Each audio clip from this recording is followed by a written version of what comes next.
So today's video will be a combination of things. First of all, I wanted to show you the Christmas tree. Then I have to fertilize some Amaryllis and decorate our hallway here. This is where I'm standing. But I wanted to show you the Christmas tree first. It is absolutely beautiful, but right before I started filming this video, it fell down. Like completely flat on the floor here. I have no idea why. I mean, it was a little lopsided when we bought it, but we secured it really well in the tree stand. And I also tied it to a few places next to the window, like with rope. So I have no idea how it fell. It broke a couple of ornaments, not as many as I thought it could. But anyway, this year has been kind of the year of falling Christmas decor for me. But I have to finish this Christmas tree. I'm missing a few ornaments here and there. I am just into those icicles this year and like hanging ornaments, the like elongated ones. So I have to get a few more of those.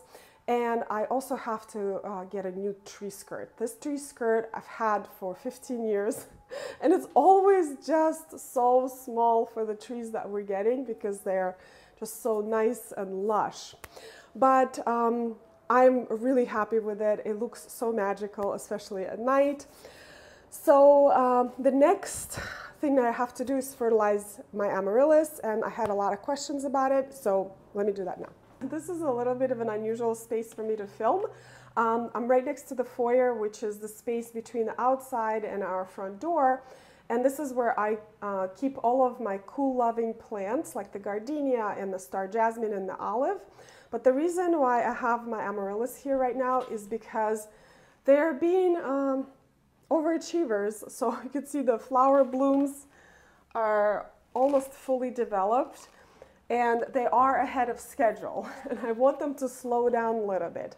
And the way I do it is I place them in a cool location like this. So the temperature here is usually about 45 degrees, which is about 7 degrees Celsius. And sometimes it falls even below that, but it is never freezing in here. Now, Amaryllis are surprisingly cold tolerant once they are rooted. Now, I would never do anything like this with Amaryllis bulbs that are not rooted because the bulbs may rot in a cold and damp environment like this. But once they're rooted and you see the flower stalks, you can definitely slow down their growth by putting them in a cooler location like this. So I actually have been doing this for years and it has been working for me really well. And once I know I am ready to see the beautiful blooms, I just bring these flowers inside the house. I put them on the windowsill and I let them do their thing.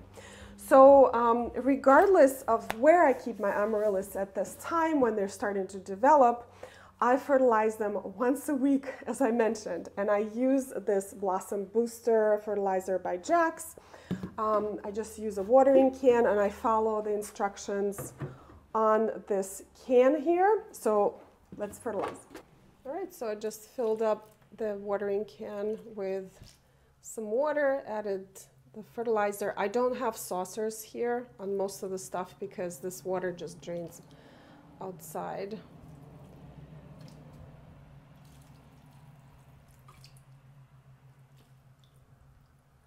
I will fertilize these beautiful paper whites that are starting to bloom at the same time. Now let me show you a couple of things that could happen to your Amaryllis. For example, this one, you can see the bud here is starting to develop together with the leaves, just perfectly normal. Now sometimes you get just leaves like this. Now that doesn't mean that you will not get a bud later, which happens to me every year. I will see foliage and then I will see the bud forming somewhere here on the side. It may not happen. A lot of Amaryllis actually take a year off to recover and then they bloom the following year. So like this one, for example, I don't think it will bloom this year. I just don't have a good feeling about it. And it has a daughter bulb here as well. But in any case, even if you just have foliage on this Amaryllis, keep it as if it was blooming. Keep fertilizing it, keep watering it, keep it in a bright spot, because this foliage is what is feeding the bulb for the following year, so you can get some blooms. The next thing I wanted to do today is continue with the Christmas decor here in the hallway. Now, let me just move this a little bit. So you see the chandelier over there, which I, by the way, cleaned a couple of days ago. It was so gross, needed cleaning. But what I wanted to do is hang some dried alliums here in the space. As you can see, I started over there already. And these are the alliums that were blooming in the garden back in May. They were so beautiful, so I cut a lot of them. I actually used them as a fall decor. And now I want to use them as a Christmas decor. So let's try this.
Guys, it's all done, and it's definitely interesting and different Christmas decor.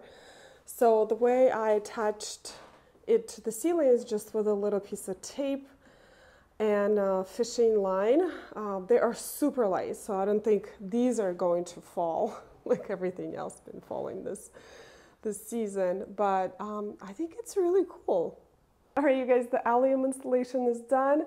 And I like it, but I wish I had a little bit more of them, or maybe incorporated different plant material, hydrangeas or something like this. There's always next year for improvement. But I actually love the shadows that they create in here, and I can't wait to see them tomorrow morning when the light comes in from this door right here. Anyway, thank you so much, you guys, for watching today's video. I hope you enjoyed it, and I'll see you in the next one. Bye.